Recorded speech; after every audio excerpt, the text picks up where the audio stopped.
Joining me now, against my better judgment, is the host of the news and why it matters on The Blaze, Sara Gonzales. For some reason, the audience keeps requesting that she come back, so we allow her to show up and tag along for a little while. Now, Sara, I am looking at 36 million people unemployed. I would guess that's about 60. We have blue states still shutting down. Trump seems like he's waking up. My big question to you is, why is Dr. Fauci still being allowed to go on television? I don't think he's some deep state commie spy, but why is this man still being given a prominent role if he's flat out disagreeing with the president? Yeah, I agree with your pushback there of even listening to Dr. Fauci at this point. However, I think that President Trump still has shown that he is hesitant to completely release the public health experts because he doesn't want to be accused of, not listening to the doctors, not listening to the science. We already hear people saying that when, in fact, he is listening to the science, he is listening to the health experts. He just knows that it's his job to weigh that against all of the other ramifications, like the economic ramifications that you just spoke of. So I do think that President Trump is under a lot of pressure to walk this tightrope, to walk this line of making sure that people see that he is trying to balance all of these things the best way that he can. But I agree with you. I think that Dr. Fauci has, people have invested, especially the mainstream media, have invested way too much into everything that this man says. And they've led the American people, a lot of them anyway, to believe that Dr. Fauci should be the end-all, be-all. And my question is, if we thought that he should be the one in charge, he should be the commander-in-chief, then why didn't we elect him? So explain to me exactly this mentality on the right. I'm not talking about the left. I know they're sick. Explain to me this mentality on the right that I saw so many people, and some are still doing it, convince themselves that the left wouldn't abuse these lockdowns, or somehow they're acting shocked now that, well, I can't believe the governor's locking down. What did they think these people were doing? Do people on the right genuinely not understand the nature of the left, or are they just so sweet and nice they just choose to try to believe the best in others?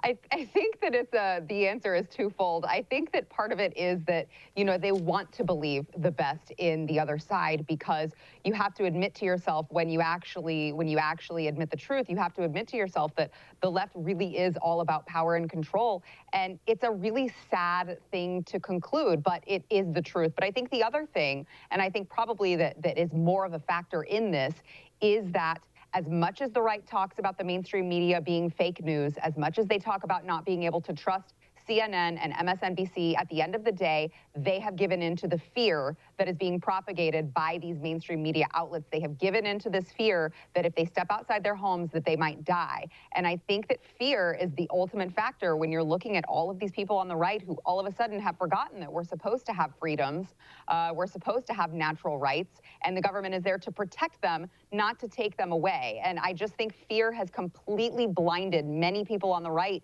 And unfortunately, they're lacking in their decision-making abilities and their judgment because of it. So why hasn't fear blinded you? You're the standard suburban soccer mom with Starbucks and your weirdo diet, and yet you've been on point on this the whole time. Why hasn't it blinded you?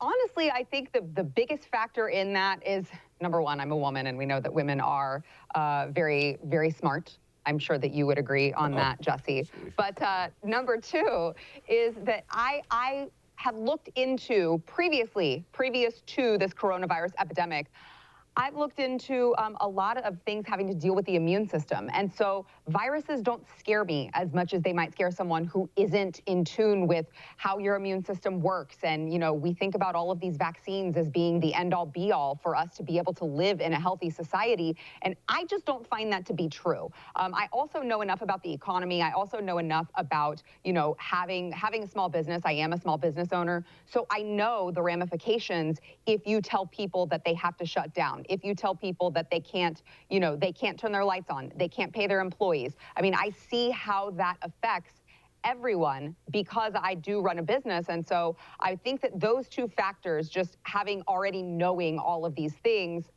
I just don't buy into the fear. But unfortunately, a lot of people don't have that sort of, unless you're an entrepreneur, sometimes you don't understand how the economy works. Sometimes you can't see the ramifications on the other side. And unfortunately, as we've seen in the past, the left is very, very good at making an emotional argument and an emotional case. And even in this instance, they've won some of the right over on that.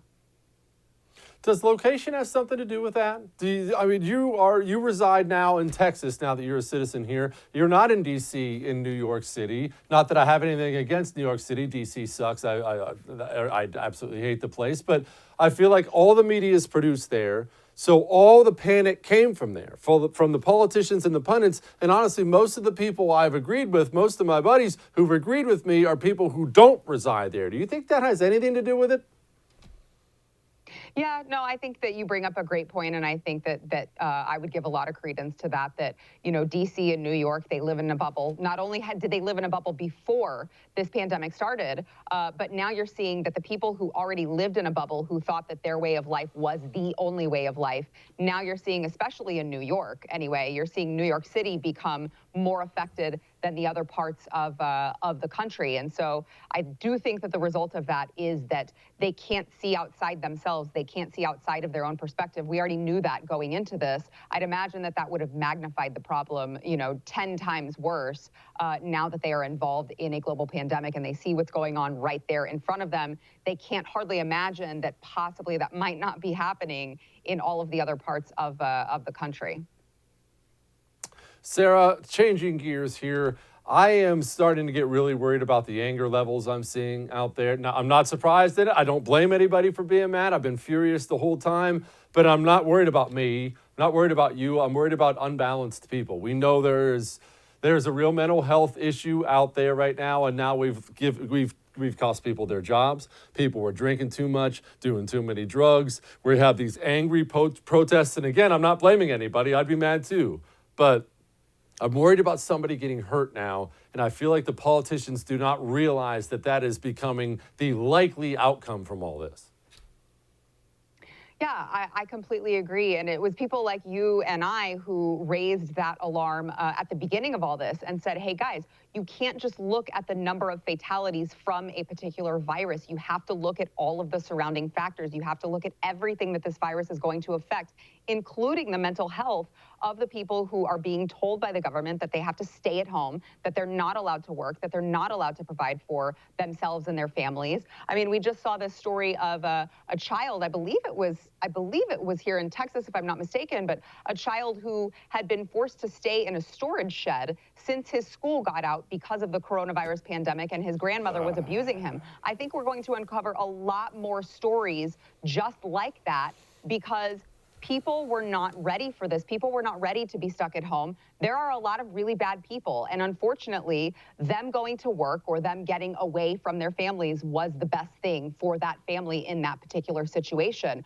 I don't see it getting much better anytime soon. And I just wish that the government officials who we put to work for us, who we put, quote, in charge of doing what was best for us, I just wish that they would have seen this coming, because if you look at history, it's not like this is the first time that this has happened. Jesse, I know that you cite the Great Depression a lot when we're talking about this. And when you look at the Great Depression, we can see history showing us that these are all things that we should have been prepared for, that we should have considered before we shut everyone down. And unfortunately, the government just didn't do that. Sara Gonzales, the news and why it matters on The Blaze. Go watch her. Appreciate you, Sara. Thank you. I'm not done. I have more. But wait, there's more. See, I did that right. Hang on.